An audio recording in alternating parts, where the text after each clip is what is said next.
Hello everybody, myself Dr. Dattatreya Kulkarni. I am consultant neonatologist at Medicover Hospital Pune.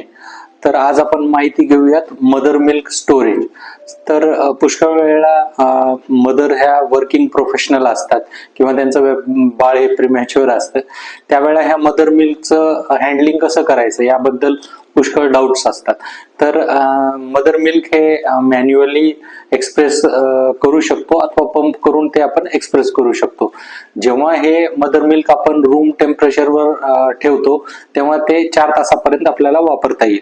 जर हेच mother milk जर आपण रेफ्रिजरेटरचा use करतोय तर ते 4 तासापर्यंत आपल्याला वापरता येईल. जर आपण हे डीप फ्रीजर मध्ये ठेवलं तर ते 6 महिन्यापर्यंत आपल्याला वापरता येईल. आणि याच्यामध्ये एक फार क्रुशियल गोष्ट अशी की जे हे फ्रीज केलेलं मिल्क आहे ते एकदा थॉइंग केल्यानंतर परत रिफ्रीज करायचं नसतं. आणि पुष्कळदा काय होतं की लेफ्ट ओव्हर मिल्क असतं, म्हणजे फिडिंग बाळाची फिनिश करूनही उरलेलं दूध असतं, ते आपण 2 तासापर्यंत परत वापरू शकतो.